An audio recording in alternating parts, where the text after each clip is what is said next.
Hello my dear students, आज हम लोग समझेंगे लिथोस्फीयर को। बहुत ही इम्पोर्टेंट टॉपिक है ये। तो ये जो AECC 1 में हम लोग जो EVS को पढ़ रहे हैं, ठीक है। तो हम लोगों ने एटमॉस्फेयर को देखे, अब हम लोग इसको देखेंगे लिथोस्फीयर को, ठीक है। इससे भी एक लॉन्ग क्वेश्चन पूछे जाते हैं। यदि लॉन्ग क्वेश्चन ना भी आए तो शॉर्ट क्वेश्चन श्योर आएंगे इस साल के लिए। तो इसमें क्या है कि लिथोस्फीयर जो टर्म है, ये ग्रीक शब्द से बना हुआ है, जिसमें दो वर्ड इसमें जुड़े हुए हैं। एक है लिथोस, जिसका मतलब होता है रॉकी। रॉकी का मतलब समझते हो पत्थर की बात कर रहा हूँ मैं। और एक होता है स्फेरा, जिसका मतलब होता है स्फेयर, ठीक है। और ये माना गया है, it is believe that the lithosphere evolve about 4.6 billion years ago. तो ये करीबन 4.6 बिलियन ईयर्स एगो जो है, ये इवॉल्व हुए थे लिथोस्फीयर, ठीक है। The lithosphere refers to the solid rocky crust that covers the entire planet. Lithosphere क्या होते हैं, ये रेफर्स करते हैं सॉलिड जो ठोस होते हैं, रॉकी जो पत्थरी होते हैं। तो Rocky crust that covers the entire planet, पूरे प्लैनेट को ये कवर किए हुए हैं, ठीक है। स्पेशल हमारे अर्थ की बात कर रहा हूँ मैं यहाँ पे। This solid rocky crust is composed of number of different rock, मतलब ये कई तरह का, मतलब डिफरेंट डिफरेंट रॉक्स के बने हुए होते हैं। That have been group into 3 categories based on how they are form. तो ये जो पत्थर होते हैं, डिफरेंट तरह के जो रॉक्स होते हैं, वो उनको भी हम लोग कैटेगराइज किए हैं। तो पहला जो रॉक्स का नाम है वो होते हैं मेटामॉर्फिक रॉक्स। तो metamorphic rocks are form by heat and और pressure from pre existing rocks. Metamorphic rocks जो होते हैं, ये बने हुए होते हैं हीट और प्रेशर जब बहुत ज़्यादा होते हैं, और ये बने होते हैं प्री एग्जिस्टिंग रॉक्स से, ठीक है। नेक्स्ट है igneous rock. The cooling of hot molten rock also known as magma forms igneous rock. मतलब जो मैग्मा होते हैं, ठीक है, जो जब कोई गरम मोल्टन रॉक जब ठंडा होता है, जिसको हम लोग मैग्मा बोलते हैं, ठीक है, वो बनाता है क्या, इग्निशियस रॉक्स को। When the hot magma cools it begins to harden. जो गरम जो मैग्मा होता है, ठीक है, वो जब ठंडा होता है तब धीरे धीरे क्या होता है, वो हार्ड हो जाते हैं।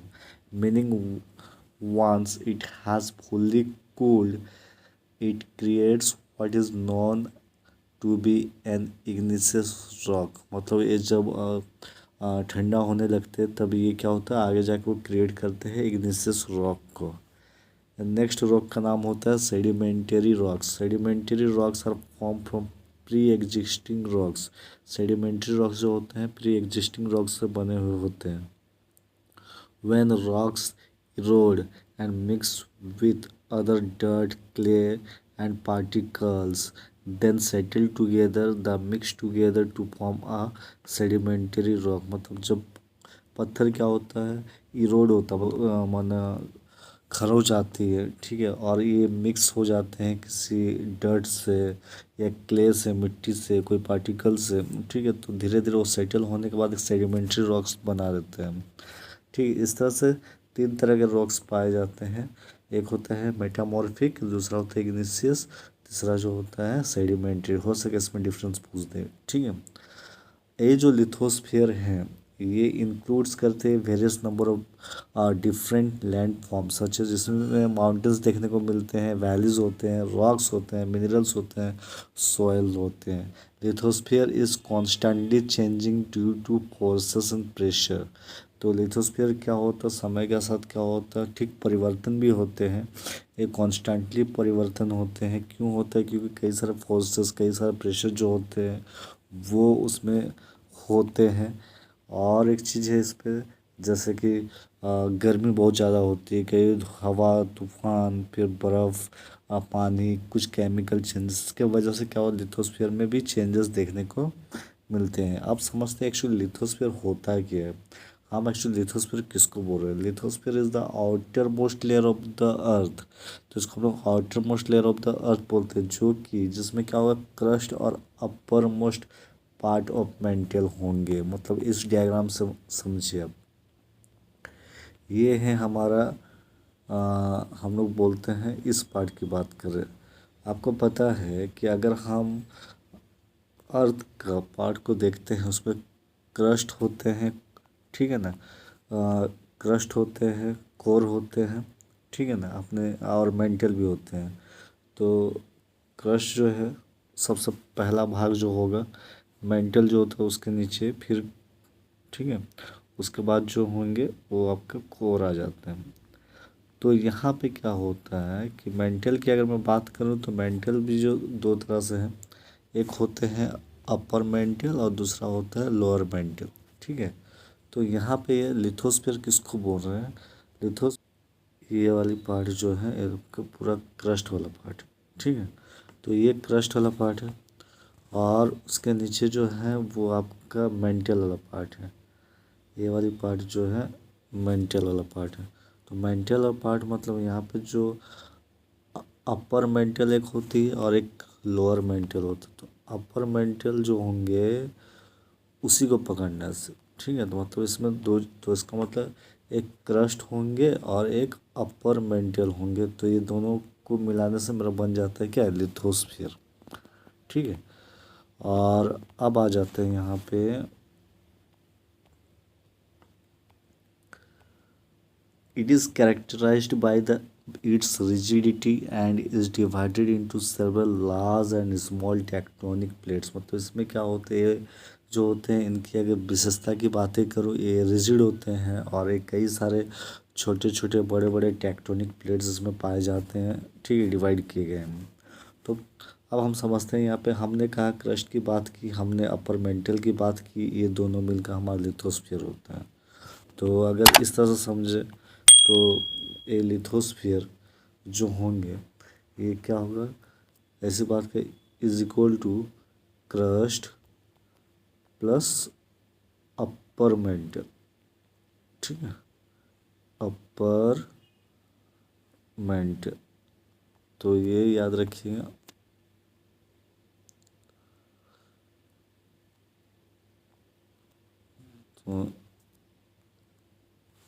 तो ये याद रखिएगा, क्रस्ट और क्या होंगे, अपर मेंटल होंगे, दोनों मिलने से मेरा लिथोस्फीयर बनते हैं, ठीक है।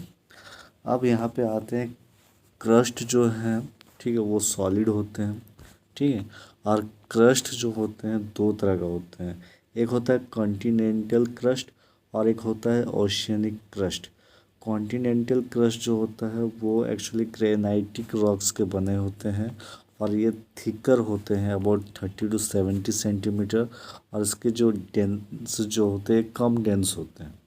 लेकिन ओशियनिक क्रस्ट जो होता है उसमें डेंसर बहुत ज़्यादा होगा, ठीक है, और ये थिनर होते हैं, और ये जो बने होते हैं बासल्टिक रॉक्स के बने हुए होते हैं, ठीक है। अब आ जाते हैं आगे की बात करें,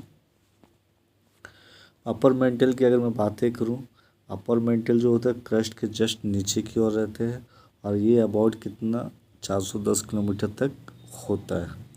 और यहीं पे एस्थेनोस्फीयर भी होते हैं, ठीक है। आज जो काम क्या करेगा, ये जो एस्थेनोस्फीयर होता है ये अलाउज करते हैं फॉर प्लेट मूवमेंट, जो टेक्टोनिक प्लेट होता है उसको मूवमेंट के लिए ये अलाउ करते हैं। मतलब इस डायग्राम से आप समझ लो, हमने कहा मतलब क्रस्ट जो होते हैं दो तरह का होते हैं, है कि नहीं।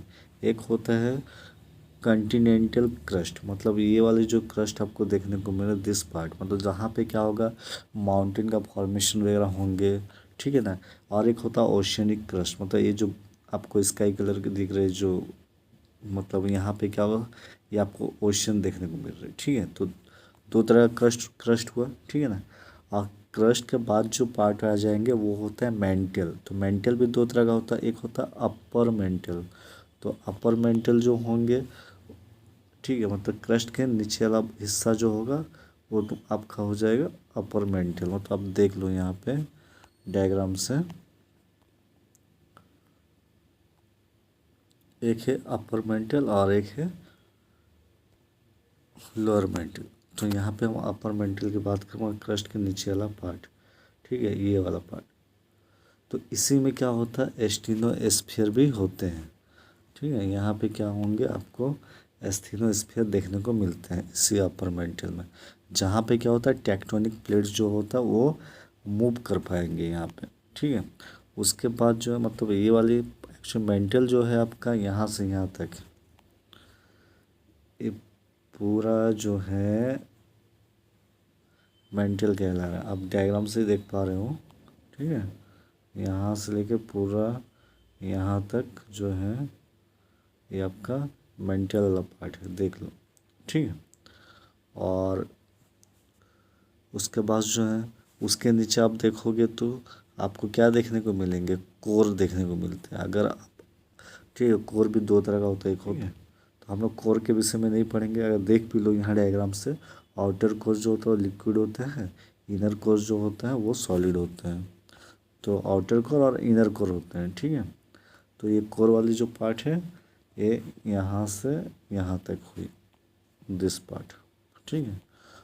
उसके ऊपर देखिए आप, यहाँ पे मेंटल वाली पार्ट है, दिस पार्ट, मतलब पूरा यहाँ से यहाँ तक, ठीक है। इसी मेंटल को भी दो भाग में बांटा गया, आउटर मतलब अपर एंड लोअर। तो अपर मेंटल में क्या होता है, एस्थेनोस्फीयर होते हैं। मेंटल के ऊपर आप जब देखोगे तो आपको देखने को मिलेंगे क्रस्ट, ठीक है।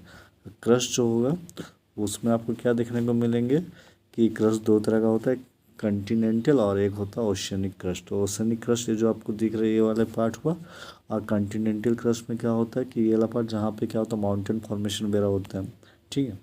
तो लिथोस्फीयर किसको हम लोग बोल रहे हैं, जब क्रस्ट और अपर मेंटल, ठीक है, ये दोनों आपस में मिलेंगे तो वो कहलाता है लिथोस्फीयर। तो यही चीज़ को हम लोग बात कर रहे हैं। और अपर मेंटल में भी क्या होता है कि एस्थेनोस्फीयर प्रेजेंट, ठीक है, ये इंक्लूड करते हैं। तो इसी बात को कहा गया लिथोस्फीयर में। तो चलिए अभी हम लोग और देखते हैं, आगे बढ़ते हैं। यहाँ पे ये तो डायग्राम को देखें। अब आ जाते हैं टेक्टोनिक प्लेट्स की हमने बातें की। तो टेक्टोनिक प्लेट्स होता है क्या एक्चुअली में, टेक्टोनिक प्लेट्स का तो बड़े बड़े होते हैं, लार्ज होते हैं, rigid piece of earth lithosphere होते हैं। और ये मूव करेंगे, इंटरेक्ट करेंगे एक दूसरे से, ठीक है ना। और ये सब हमको देखने को मिलते हैं कहाँ पे, हमारे अर्थ पे। तो यहाँ पे लिथोस्फीयर को भी डिवाइड किया गया कई सारे several large and small tectonic plates में। कुछ बड़े बड़े जो मेजर लिथोस्फेरिक प्लेट्स जो होते हैं वो होते हैं Pacific plate, North American plate, Eurasian plate, African plate, South American plate, फिर Antarctic plate and Indo Australian plate, ठीक है। These plates move relative to each other and interact at their boundaries। ये प्लेट क्या करेंगे, एक दूसरे के करीब क्या होता है मूव करते हैं और इंटरेक्ट भी कर लेते हैं उनके बाउंड्री से। These plate float on the semi fluid asthenosphere. ये जो प्लेट होते हैं ये एस्थेनोस्फीयर जो होता है, ठीक है, एक्चुअली वो एस्थेनोस्फीयर क्या होता है, सेमी फ्लूइड होता है। तो वहीं पे क्या होता है, वो फ्लोटिंग करते हैं, फ्लोट करते हैं। Beneath them are responsible for geological activities such as, अच्छा वो कहाँ पे ये सारा चीज़ आपको वहाँ पे देखने को मिले, फ्लोट क्या फ्लोटिंग किए प्लेट, है ना, एस्थेनोस्फीयर पे।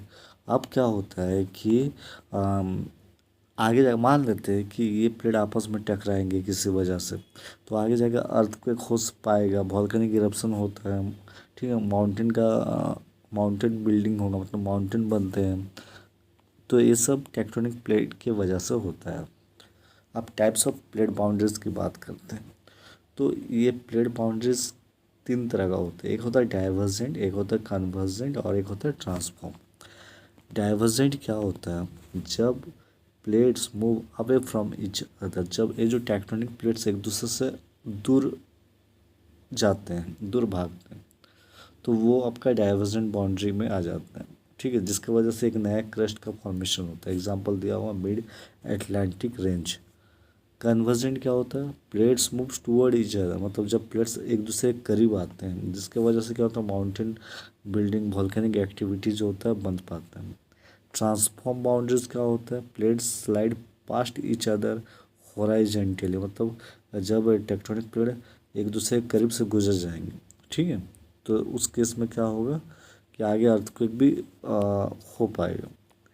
अब इम्पोर्टेंस क्या है लिथोस्फीयर की, तो लिथोस्फीयर की जो इम्पोर्टेंस की बात करें तो पहली है कि ये जियोलॉजिकल प्रोसेस में, मतलब इसके वजह से क्या हो सकता है कि जब ये प्लेट वगैरह टकराते हैं तो अर्थक्वेक आ सकते हैं, ठीक है, जिसको हम भूकंप बोल रहे हैं, वॉल्केनिक एक्टिविटी हो सकता है, मतलब ज्वालामुखी आ सकते हैं, माउंटेन फॉर्मेशन हो सकता है।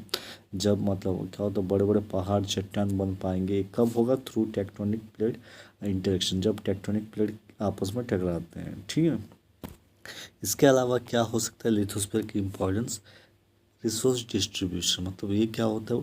It contains valuable minerals ores and fossils fuel, ये भी बहुत इंपॉर्टेंट वाली बात है।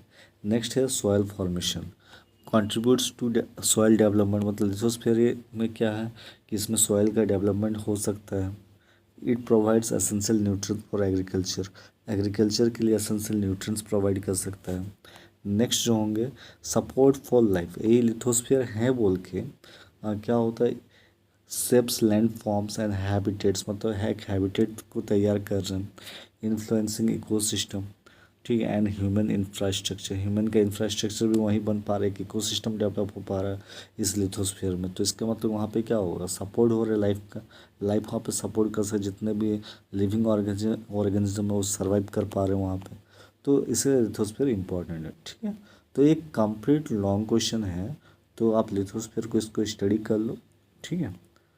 और हमारे चैनल पर आप बने रहो, ठीक है। हमारे चैनल पर आपको ईवीएस के सारे नोट्स जो होंगे आपको प्रोवाइड किए जाएंगे, और अपने दोस्तों को शेयर कीजिए।